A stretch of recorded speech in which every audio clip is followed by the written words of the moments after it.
Seeing as it is the season of spooks, I should look at a horror game, right? Just so happens I had one lined up, and it's a good one. We're going to be talking about Nowhere, released in 2007 by the French mobile game company Devolee, or Devolai. I love all of their games. They seriously put so much effort into their games, and it shows. It's worth mentioning that this was one of the first horror games I've ever played. I had no idea what the genre was. I didn't know I'd be a lifelong fan of it. I actually played Nowhere before I played the first Silent Hill game, which still remains as one of my favorite games ever. And it's clear that Devolay took inspiration from classic survival horror games. What's not to like in this combination? Let's jump in and we'll see. So you start the game as Lucas. His wife died and he tries to move on. He's seeing a woman named Catherine. You gossip about your next door neighbor, Emily. Emily just so happens to be your deceased wife's name. A bit weird, but most likely a coincidence.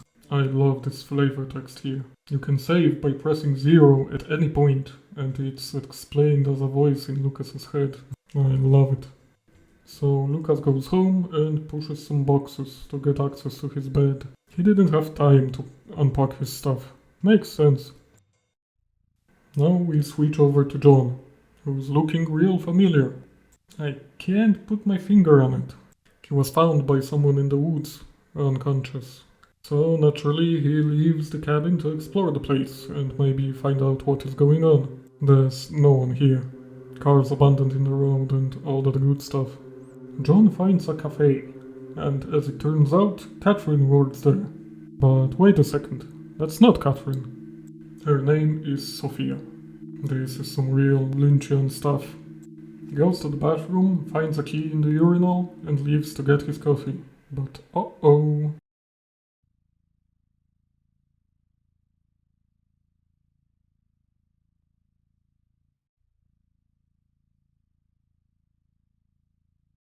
And we switch over to Lucas again. He's at work, helping Michael, his boss, to push boxes around. This is some big gameplay right here. Easily my least favorite part of the game. It's just there to make it longer. It's not fun. It's not even hard. Lucas goes to Michael's office to check out for the night and file some papers. Michael mentions seeing Lucas's wife earlier.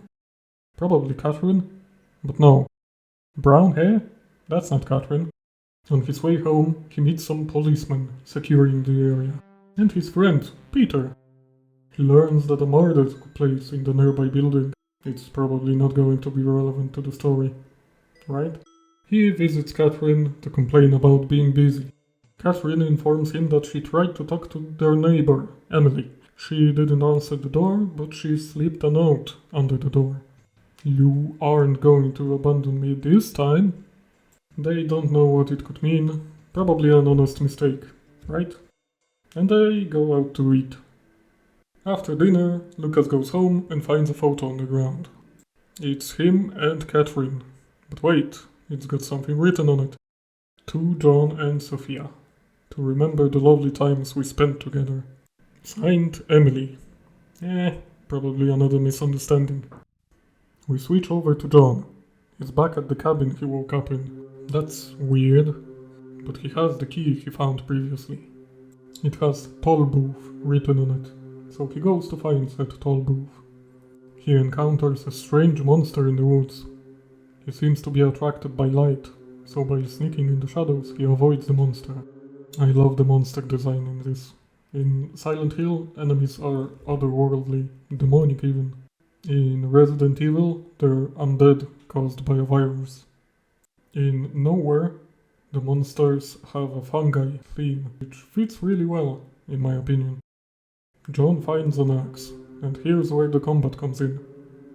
Most enemies move fast once they detect you. Your attacks have a clear delay. You can't just mash and hope for the best. Time your attacks and you'll be fine. John finds a weird plant. It looks like him. And it's blocking the path.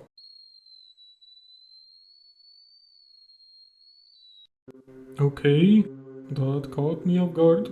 These are effigies. You can find them all around the place. They are usually well hidden, and they increase your maximum health. So John continues on, finds the toll booth, fights some enemies on the way, finds some items too. What would a survival horror game be without health pickups? He meets Michael. Wait a second, isn't that his boss? Anyway, Michael is looking for his son. He says that Sophia went through the door on the right with some brown-haired girl. So John continues on, swinging his axe like he's on a Minecraft PvP server. He sees Sophia with some girl. But wait, how'd they do that? You find Michael, disemboweled. He's clutching a pistol in his right hand. Cut to black.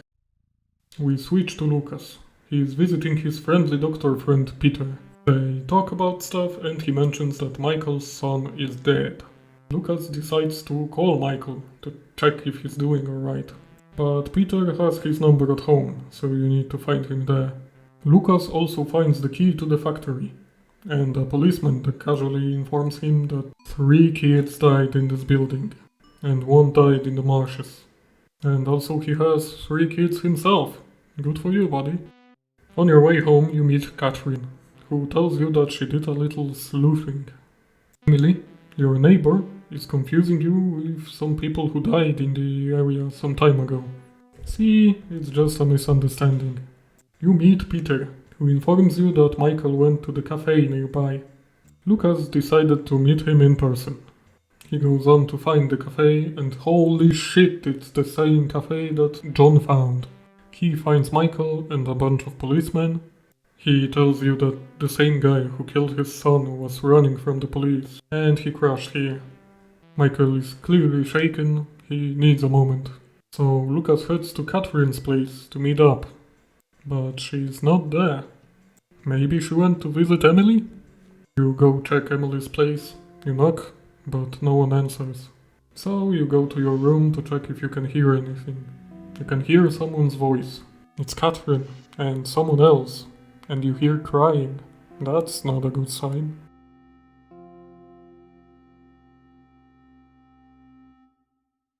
We switch to John.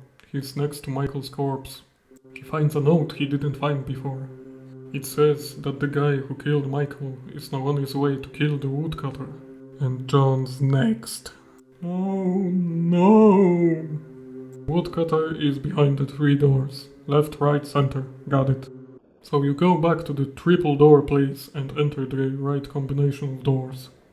The world turns red and you hear the killer talking about how he's a killer. I wonder if the whole world turned red. Whoops, I guess not. That's a soft look. Not doing that again. Oh man, this is some serious Silent Hill Otherworld vibes. And you meet the killer who killed the woodcutter. He calls you a numbnut. Sick burn. I am not 100% sure if the guy isn't supposed to be the woodcutter.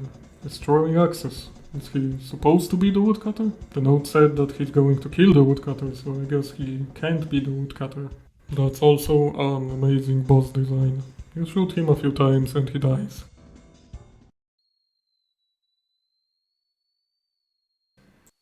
You find a pair of pliers. Now you can cut fences. Holy shit, that's some effective pliers. That's weird. It's the room that John woke up in. Okay, I love this game. With the pliers, you can enter the corridor that was next to the cafe. So you head on your way to...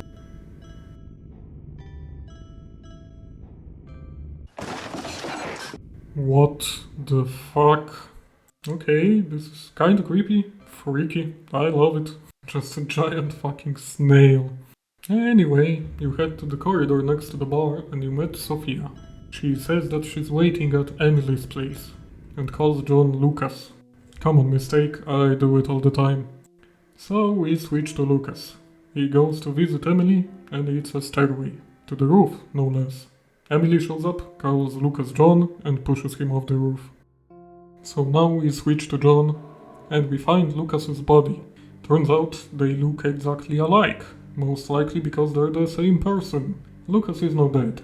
John picks up the factory key Lucas picked up some time ago, and he heads to the factory, where Lucas used to work.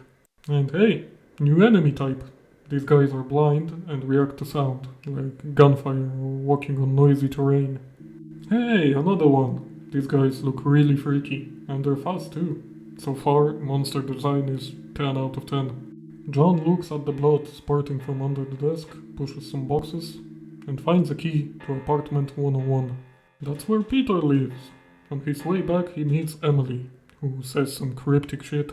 He visits Peter, and he's dying. He says that this is all Emily's doing, and it's too late for him.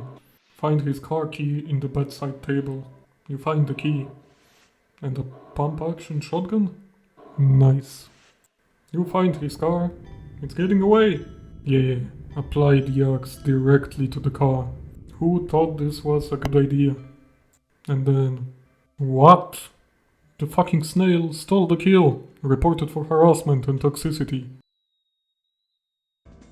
Snail is the second boss. You can't make this shit up. It's getting better by the second. He had a key in his stomach. It's for the apartment next to Peter's. On your way there, you find Michael. So he's not dead? Oh, that's weird. In 102, you find Emily, who wants you to push some boxes. As I said, I don't like this part. You put the boxes into place and an earthquake happens. And also, a door next to your apartment opens. You fight some stuff with your shiny new shotgun and find the next boss. It's a sentient pneumatic drill. What? This is so cool and so dumb at the same time. I love it. It's like a fungus growing on a pneumatic drill. Creative, to say the least. You kill it and pick up the pneumatic drill. Oh yeah! Now is the time to fuck shit up. Now you can destroy walls. With the pneumatic drill and the pliers, you have access to a solid amount of effigies to get some extra health. You clear the wall in the murder building from before. You find a note talking about the murders, and you find an effigy. So was that like optional? Okay, it wasn't optional. Also, this seems to be John and Emily's place. Her smell impregnated the bed. Gross. Let's check on Catherine. Okay, this is really disturbing. That's Catherine. She swelled up because of Emily's curse. That is really scary. You can now travel further into the forest using the pliers and the pneumatic drill. You go south to the marshes, where Michael's son got murdered. Hey, the green guys turned red, and they're fast now. And there's also blue guys now, who live in the water. You travel further south and find the next boss. I think this is supposed to be Michael's son? Fuck, this guy got hands. Fuck it, full DPS mode, not even moving. So he dies and you go further in. You find a weird larvae. You fuse with it? What? Now you can spray spores, but you're also a bug, and harsh sunlight hurts you. So you need to run into the forest to hide. At least you're invincible. These red guys can't touch you. Now, in this bug form, you need to first run to a specific room in the forest. Took me a few tries to figure that one out. And then, you need to run from the forest to Emily's apartment. It's one big conjoined map, and let me tell you, the time limit is not too generous. When you arrive, Emily beckons for you to join her in bed. And then you slide more crates around. Can't make this shit up. Why? Once you're done, you can leave and find yourself in a bizarre version of the cafe where John met Catherine. Or Sophia. I can't keep up with the name switches. Then it kinda plays out what happened in John's life. He met Sophia, his wife was jealous, after that it recreates the accident that John was a part of. He lost both Emily and his child in the accident. Emily gives you a chance to talk to Catherine. You decide that you must confront Emily. This sure looks like a boss room. Collect the items first. You know, shit is gonna go down. You talk to Emily and she is not very happy about it. Holy shit, this is freaky. Look at her, slithering around. Ah shit, I died. You gotta be shitting me. This game has a bit of a problem with checkpoints. So you get back to where you were, shoot Emily a bunch, and she dies. Ah, white mode. Emily apologizes for what she's done to Lucas? Which one is it? Lucas is sorry too, and they might start over again. So you're a bug guy forever now, eh? Here you have a choice. You can either stick with Catherine or forgive Emily for what she's done. I went with Catherine. This is kind of a happy ending. Catherine, Lucas and their new baby get into a car. That ended well last time. And there you have it. Nowhere. This game is amazing. I really enjoy the creepy atmosphere. The gameplay is not the best in the world, but for 2007 phone survival horror game, it works in its favor. It's decently challenging, except for some places, and it could use some more checkpoints. And the fucking box puzzles. No! Now, there is another ending, and it's weird, but you have to find out for yourself. Play the game, or look it up. I'd rather you play the game, but I'm not your boss. Do what you want. Thank you for watching, if you got this far of course. I've got more videos in the making, coming soon.